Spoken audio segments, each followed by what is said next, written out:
Ayu. Saya dosen Poltekkes Jakarta 3.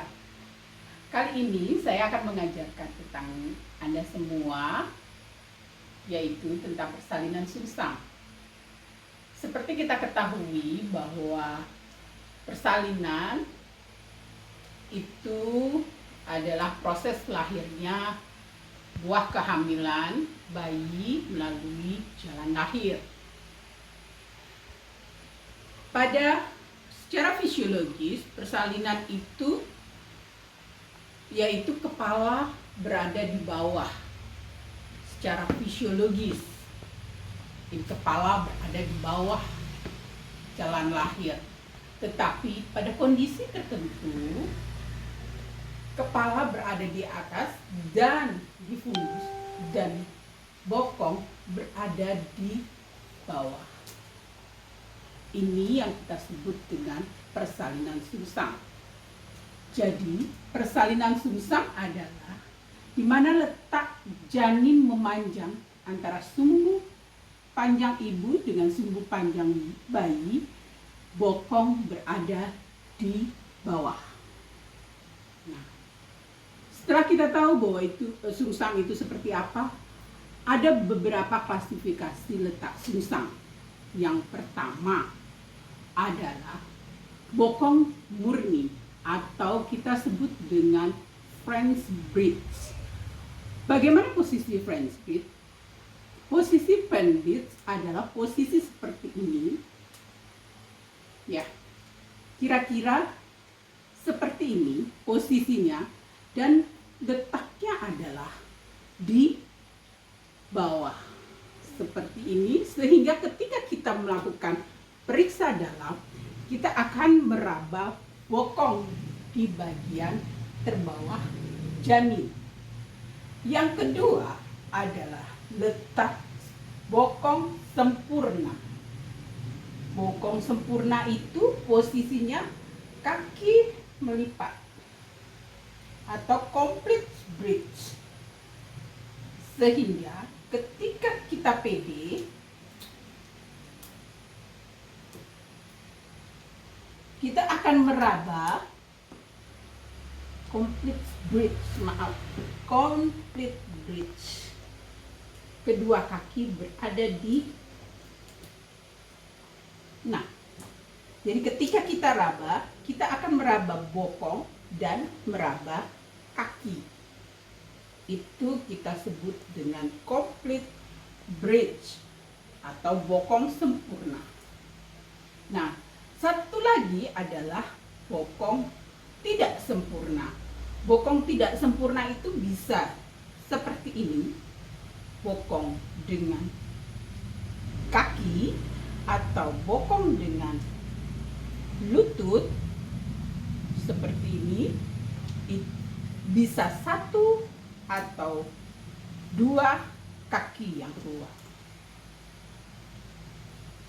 Dua kaki yang keluar. Ini adalah klasifikasi dari bokong letak sungsang. Baik. Letak kaki itu ada, bisa letak kaki sempurna, berarti dua kaki ini keluar, atau letak kaki tidak sempurna, satu kaki saja yang keluar. Nah, kalau lutut berarti lutut yang ada baik satu kaki ataupun bisa kedua kaki. Nah, posisi kalau di kepala kita mengenal dengan subocciput sebagai hipomoklion. Tapi kalau pada letak sungsang kita mengenal sakrum sebagai homoklionnya. Jadi ketika kita berada di sini, kita akan menilai mekanisme persalinannya ada di mana berdasarkan dengan kita meraba sakrum. Posisi sakrum ada di mana.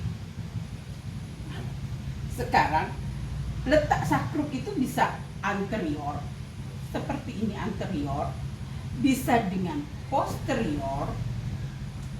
Kalau posterior berarti bayi telentang.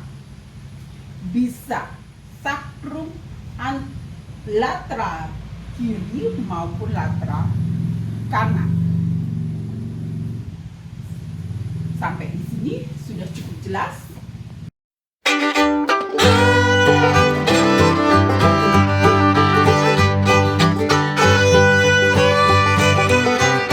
Sudah cukup jelas. Kita akan melanjutkan pada etiologi. Kenapa sih letak sungsang itu terjadi? Biasanya terjadi karena daerah panggul ini yang sempit, sehingga kepala sulit untuk masuk dan bayi akan berusaha untuk berputar mencari bagian mana yang mudah masuk ke dalam pintu atas panggul.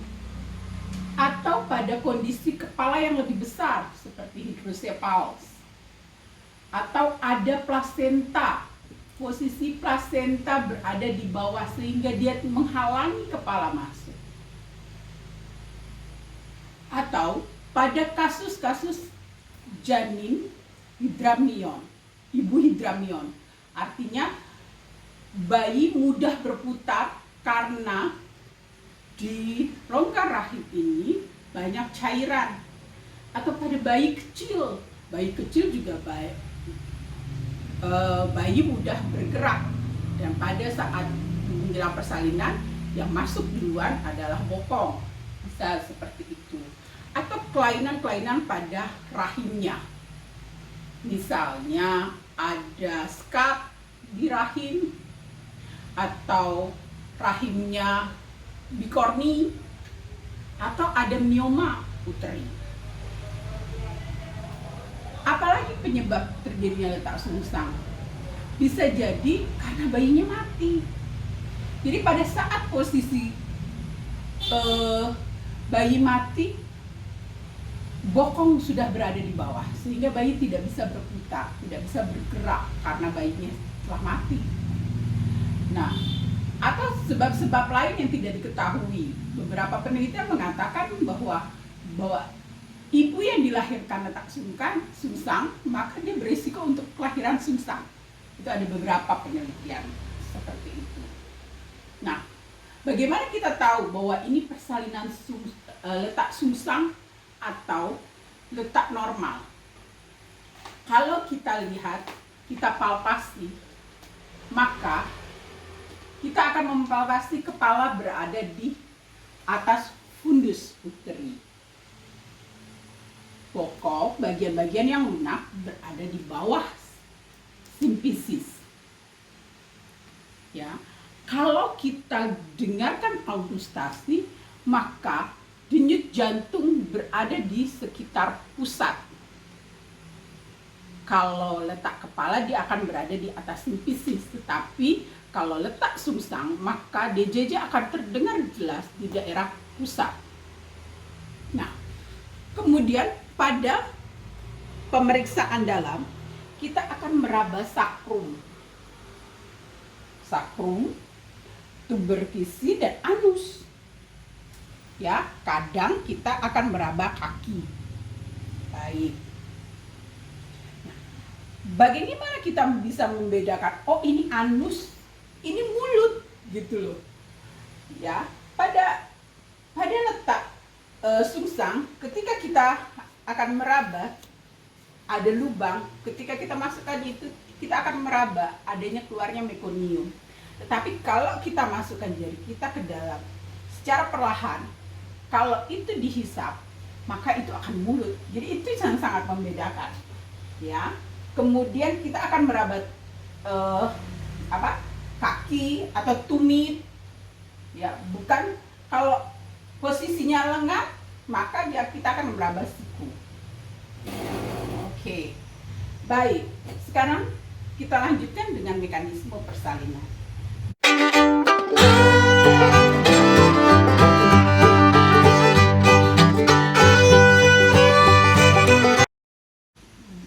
Belajar tentang mekanisme persalinan sungsang. Mekanisme persalinan sungsang tidak beda jauh dengan mekanisme persalinan kepala.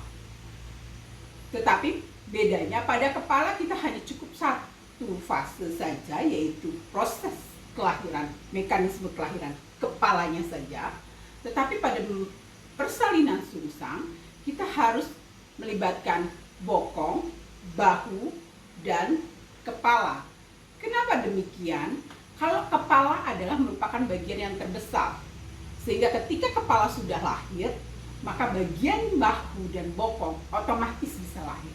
Tetapi pada letak sungsang, di mana bokong ini merupakan bagian yang lunak, lebih kecil daripada kepala, maka kita harus memperhatikan proses kelahiran bokong itu sendiri, bahu, dan kepala. Baik, kita mulai dengan proses. Bagaimana proses mekanisme persalinan sungsang?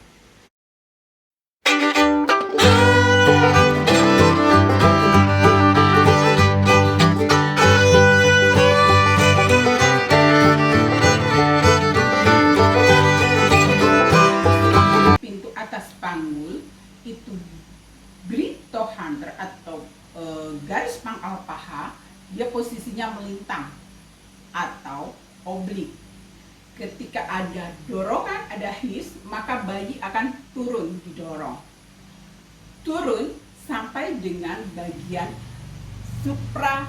Di sini ada bagian bidang sempit panggul, di mana ini ada spina ischiadica yang mempersempit bidang paha, bidang rongga panggul. Pada saat ini maka bokong akan memutar,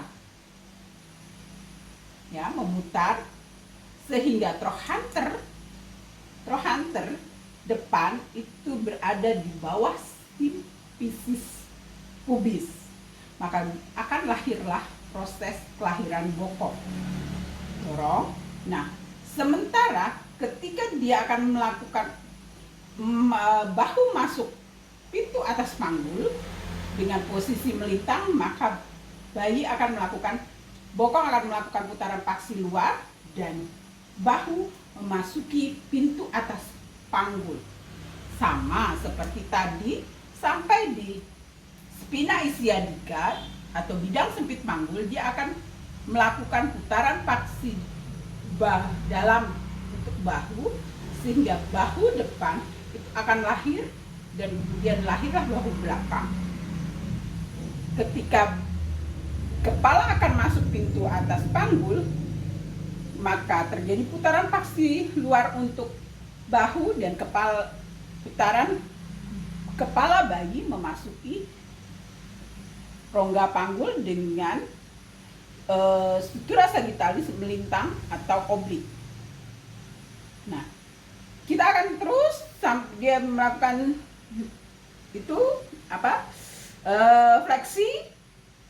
Kepala bayi harus dalam posisi fleksi dan dia akan melakukan putaran paksi dalam sehingga suboksiput berada di depan simphysis, dan sebagai hipomokleon dia akan melakukan hiperlordosis, maka lahirlah berturut-turut kepala, mulut, hidung, mata, dahi, dan seluruh kepala bayi lahir. Demikian mekanisme persalinan sungsang.